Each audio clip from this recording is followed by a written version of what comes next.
Hello, everybody, and welcome back to Rave Green TV. And this is going to be a video that I think a lot of you have been requesting for me to do. As you all noticed, I didn't do a review after last night's match. I decided let's do a whole kind of entirety video talking about the team as they've had a horrendous start to this season. I mean, we haven't won in 4 matches, and this is the worst start in the club's history ever in an MLS season. And there's a lot of people asking a lot of questions from the head coach, from the players, from the club, from the GM, like what is going on? Where is the solutions? And so in today's video, I want to just talk about it with you all. The first main point that everyone has been talking about is the head coach, Brian Schmetzer. Is he on the hot seat? Is he still got his magical touch? Brian in, Brian out. I decided to just put up a poll on Instagram and Twitter. If you guys are not following us on social media, make sure you do so. The links are always in the description. This is kind of what you guys were saying when I put up those polls, just because I was kind of curious, where do fans kind of stand in the head coaching position with Brian Schmetzer? And as you guys can see, a little bit more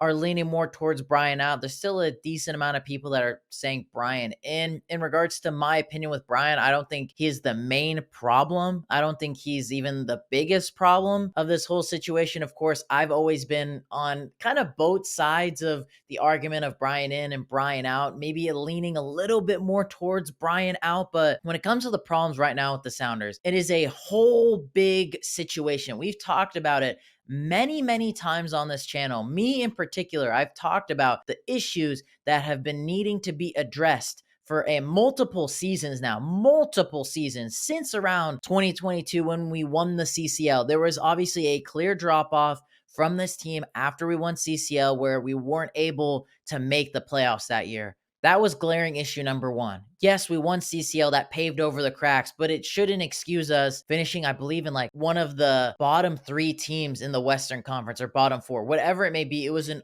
awful season by us. And I felt maybe that might have been a good time for Brian to maybe just be like, you know what, let's end things on a pretty good high note. I won CCL. I pretty much won everything I needed to win as the head coach for this team.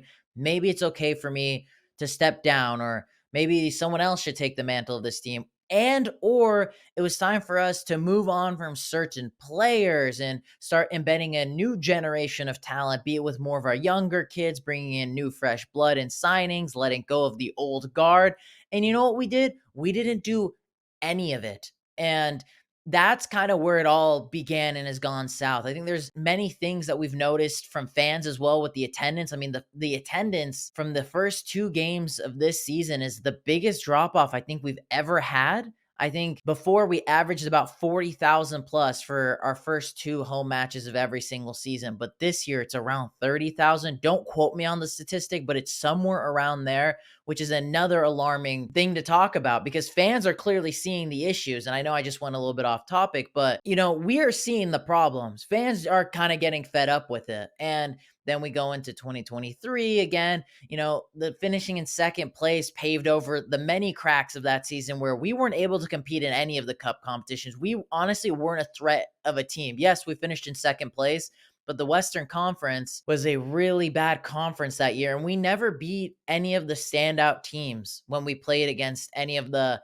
higher level teams, be it in the West or Eastern Conference. Our only big wins came against St. Louis, which obviously they were a new team on the block, so I don't really think it was that impressive because yes, they were the first place team, but they got knocked out pretty easily in the playoffs. They went out with a whimper. My point I'm trying to make is that we obviously weren't a big game team. We went out in every single one of the cup competitions early on when we faced off against a big opponent, a more superior opponent. In the regular season, whenever we faced off against a more superior opponent, we were very much outclassed. And these are kind of the signs where I was like, okay, either being a coaching change, being a personnel change, players in, players out. There needs to be some sort of start to this whole, rebuild period, because at the end of the day, a rebuild doesn't happen in 1 transfer window, 2 transfer windows. It takes like 3 or 4 transfer windows to make that happen.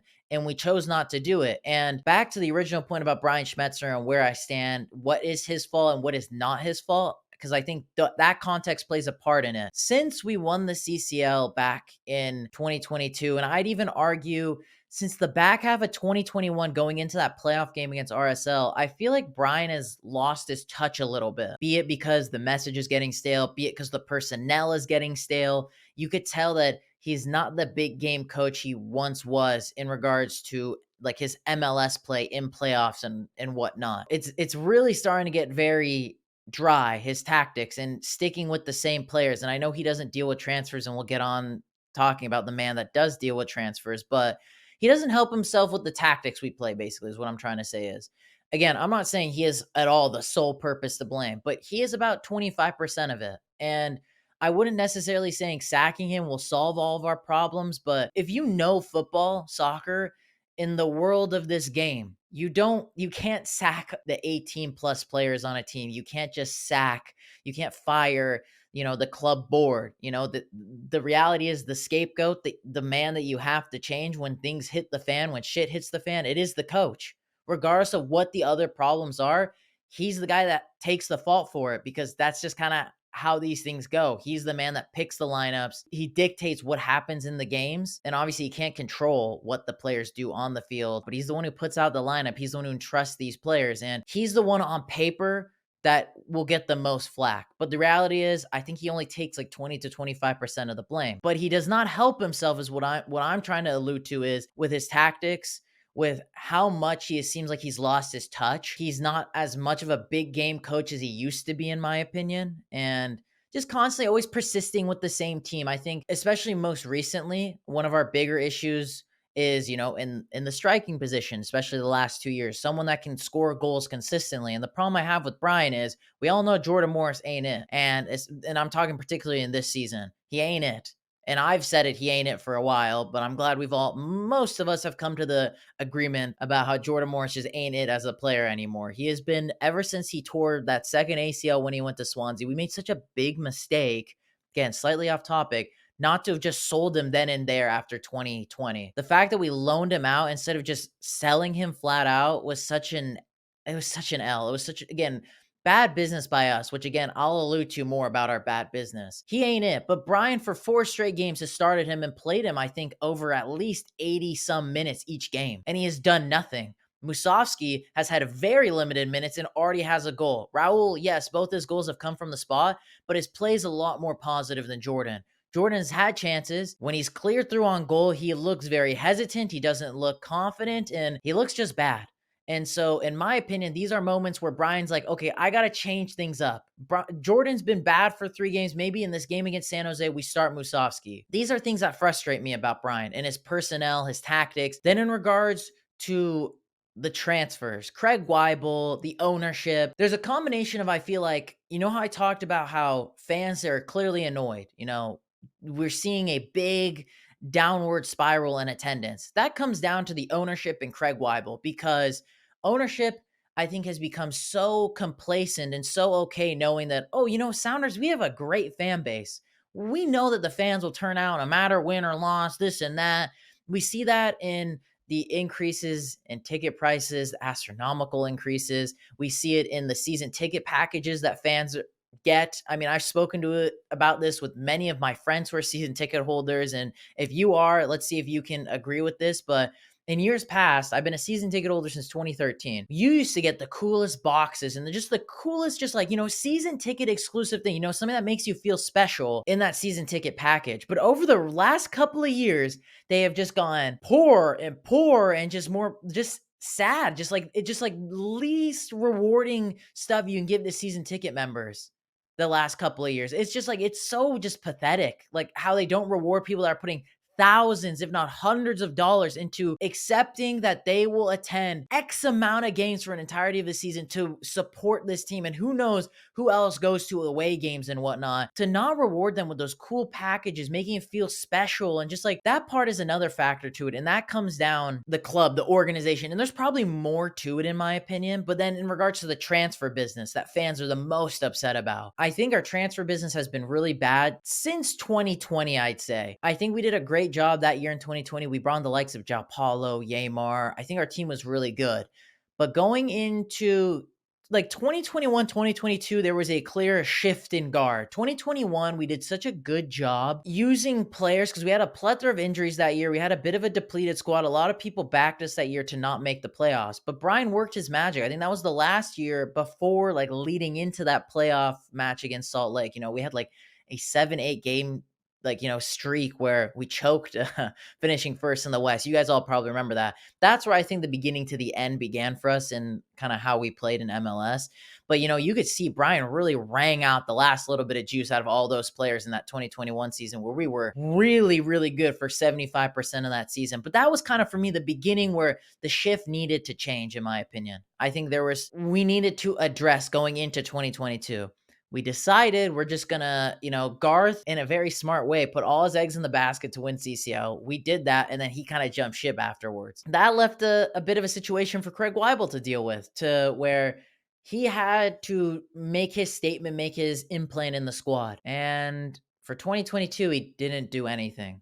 I think we only made one signing, which was Eber, and obviously less the said the better with that one. And then we thought, okay, maybe going into this season that we would see more ingoing, outgoing transfers. I did numerous videos, if you guys are subscribed, been watching for a while, talking about how we do need to sell a good chunk of players and bring in a good chunk of players to begin this rebuild. Because as I said, it's not a 1 to 2 window thing. It's going to be 3 to 4 windows, and it's got to start at some point. And we didn't do that. We did let go of like 1 or 2 players. I think Will Bruin was one of them. I think Ocampo Chavez was another one.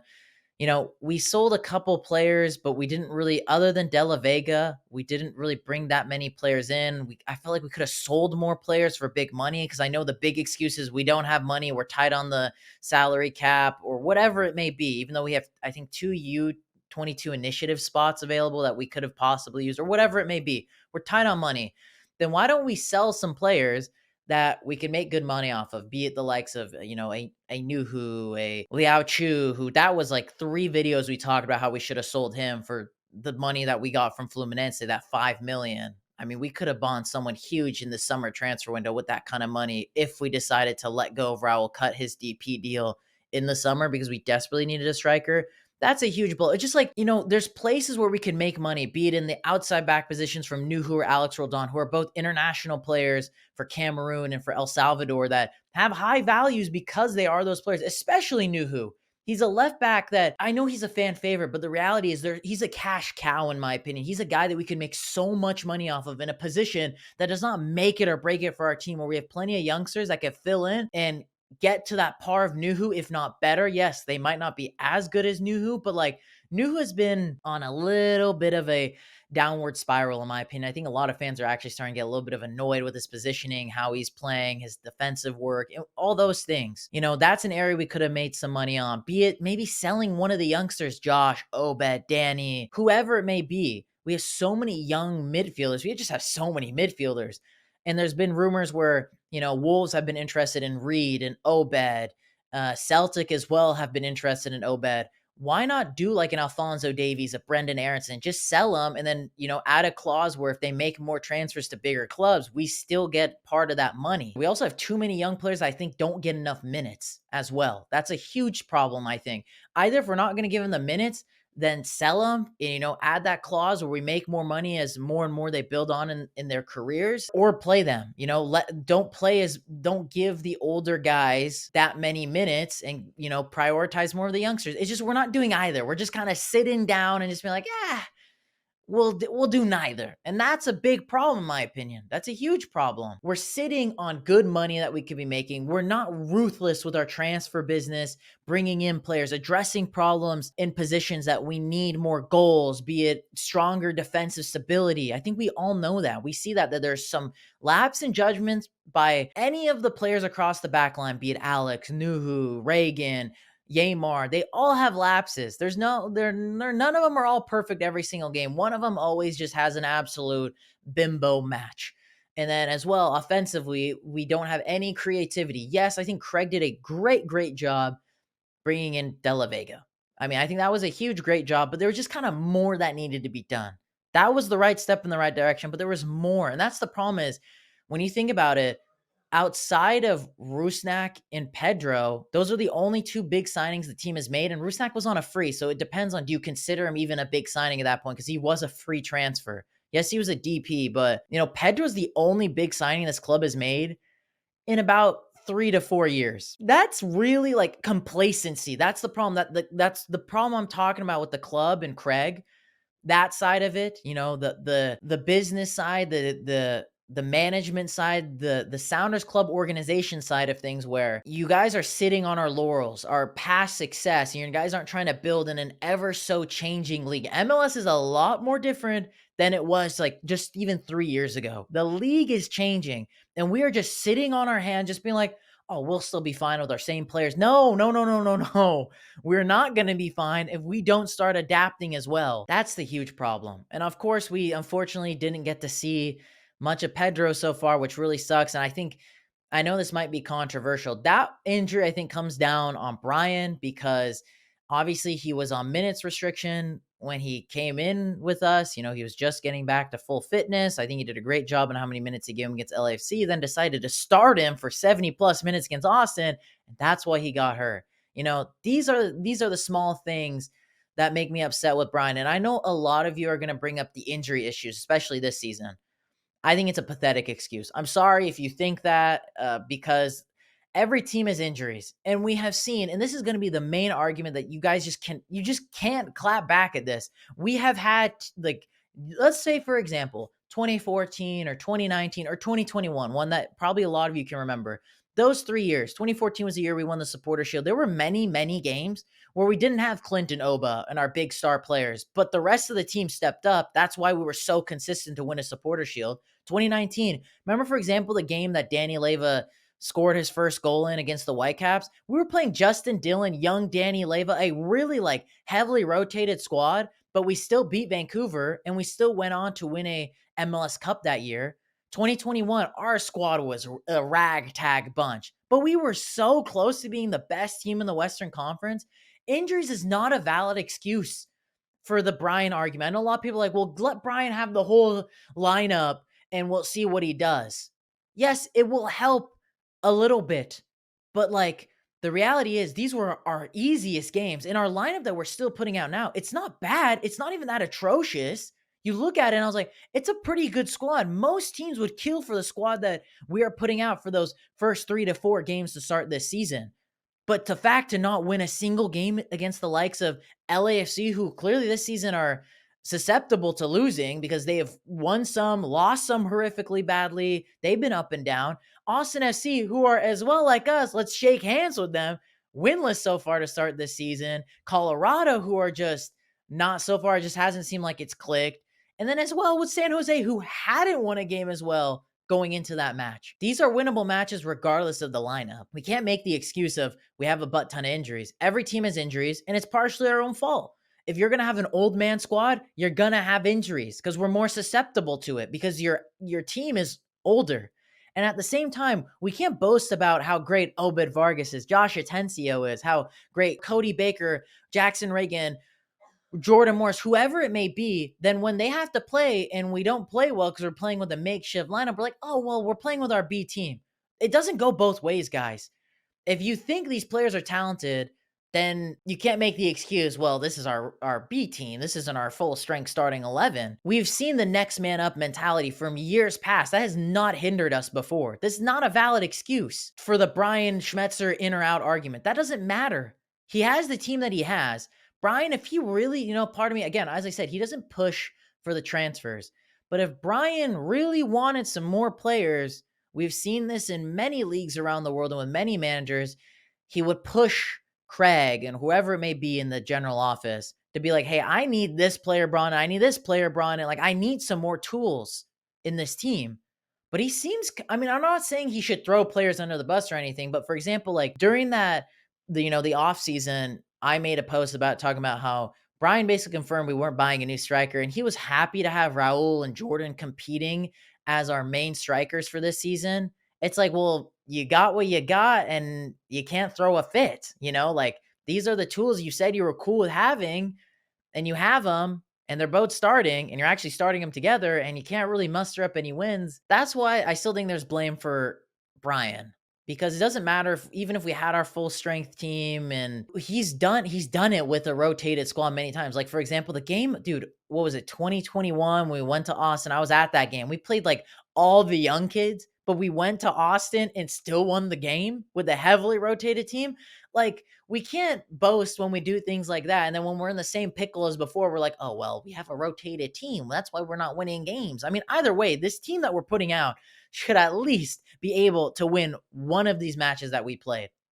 And that comes down a little bit to the coaching, in my opinion. So that's where I put the blame on Brian. As I mentioned with the transfers, the team is old. It's very stale. A lot of these players are very overcooked, be it, I'm trying to think, maybe be it Nouhou, maybe be it Alex Roldan, maybe be it, I mean, if you're going to get a good lump sum of money for Liao Chu, why not sell him? Cristian Roldan's been an interesting one for me because I've forgotten that he's even played these 4 games. He's kind of a ghost of his former self. And maybe that's a whole topic in itself, but I forget that every game that Roldan's playing, I'm being totally honest here. It's so weird. I've forgotten that Roldan has even played in these games because I've just not noticed it really. Be it Jordan Morris, be it Raúl Ruidíaz, whoever it may be, there's overcooked players. There's been opportunities where we could have sold the players for good amounts of money, and we haven't. I've said it many times, but it's like the Batman quote that Harvey Dent says to Batman. Either you die hero or you live long enough to see yourself become the villain. And that's what I was hoping with many of these players, be it Raúl, Nouhou, maybe even Steph Frei, Brian Schmetzer himself as well. Like, I wanted Schmetz. I want things to end well for Schmetz because he has done so much, but because of him doing so much doesn't excuse him being a bad coach now, or like him not coaching the team well now. That doesn't excuse that. And it's just sad because I feel like it's tainting his image a little bit because of what's going on. And that's why I was a little bit more leaning towards the side of I'm cool with us letting go of Schmetz a year or 2 years ago. Just kind of, he leaves a little bit more on a high.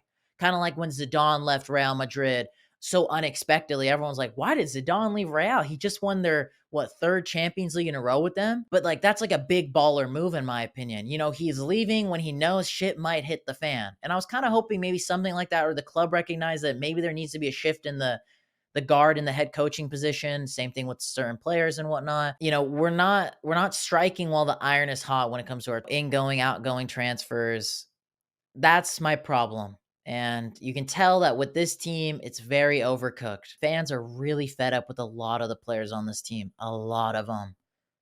That's the biggest issue, is we're so fed up, regardless of the injuries.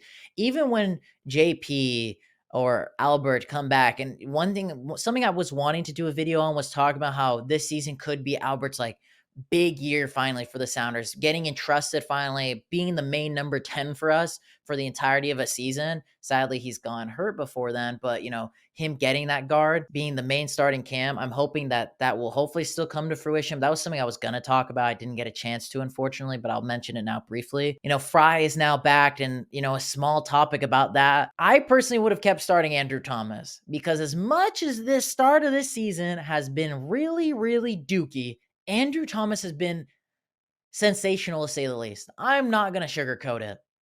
He has been amazing. I've been so impressed with him. So impressed with him.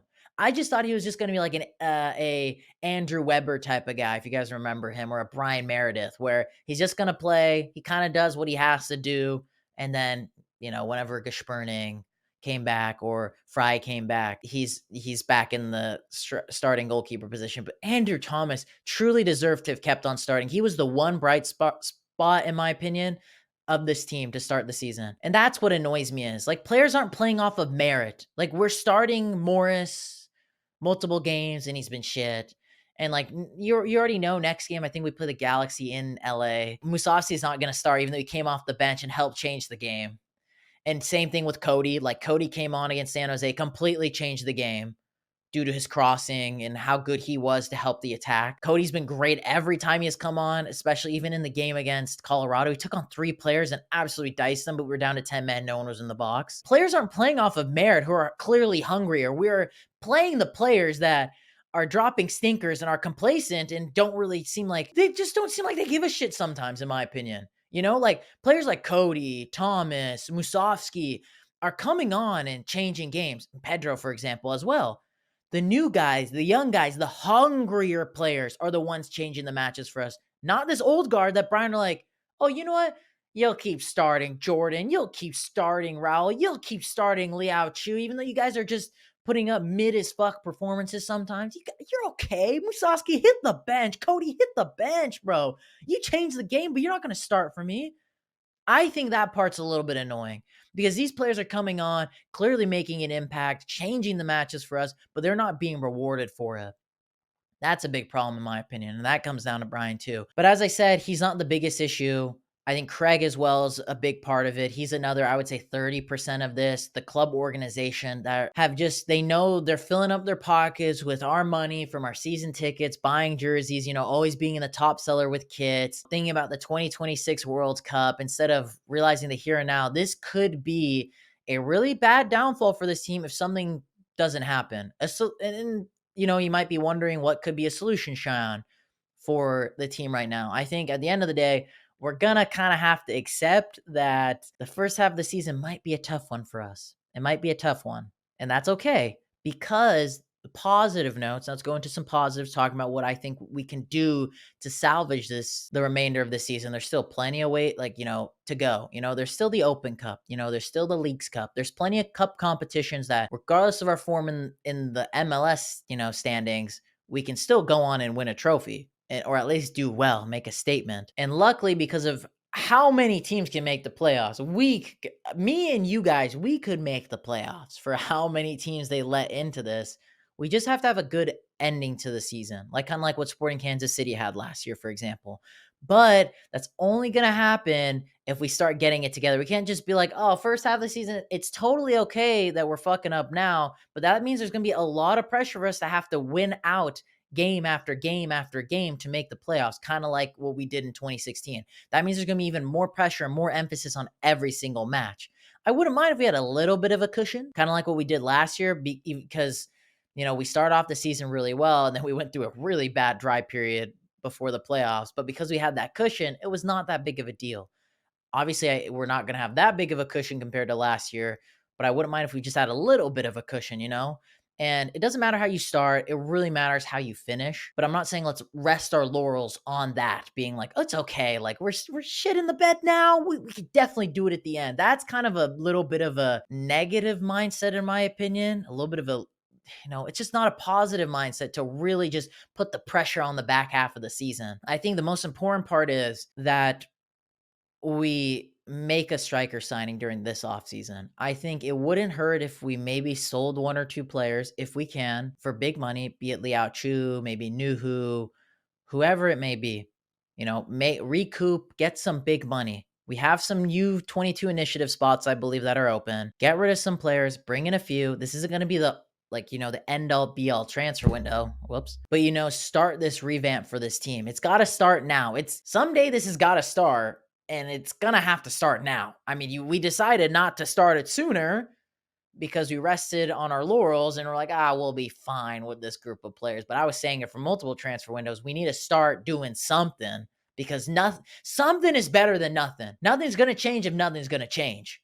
And that's the most important part is during this offseason, at least begin the process of some ingoing, outgoing transfers that are much needed. The main and most important one is bringing in a forward. Bringing in a forward that can make a difference to this team. Getting rid of players that are overcooked, do not bring value to this team, that are collecting high wages. If you can at least get a couple of those sales in there, bring in a forward, maybe bring in another maybe top-class center back. There are plenty of players that we can sell, be it Javi, Nouhou, maybe Jordan, be it Liao Chu. There's many players that we could sell for big money to bring in someone big. I think that's the most important part. Sacking Brian, is that the solution? It might be, it might not be. This one I'm super 50-50 on because who would we bring in? That's the problem I have is I don't think there's any other top class coach that could do what Brian does or knows what Brian does. But at the same time, it's very clear Brian has lost his touch, his message, his killer instinct as a coach for this team. That is very evident. So it depends on what the club decides. I think Craig is the one that is more on the hot seat, but at the same time, Brian, we have to put emphasis on Brian to do something. Be it the things that I mentioned. Stop playing the players that are not producing and playing the players based off of merit who have been playing well, be it a Musovski, be it a Cody Baker, be it a Thomas as well. I know that's crazy, but whoever it may be, actually play players off of merit, not because they've been your go-to guys in the past. The past is the past. What Brian has done in the past, what players have done in the past is the past. Jordan is not the same guy he once used to be. I know he's a Seattle boy. He's from here. And it really clouds our judgment with the likes of like, a Ragen or a Morris that they're from Seattle. That's so amazing. But like that should not cloud your judgment on being okay that they should get dropped or they should be sold or they're not good enough. It's cool they're from Seattle. It's cool that they're American. It's cool that they are these things for this team.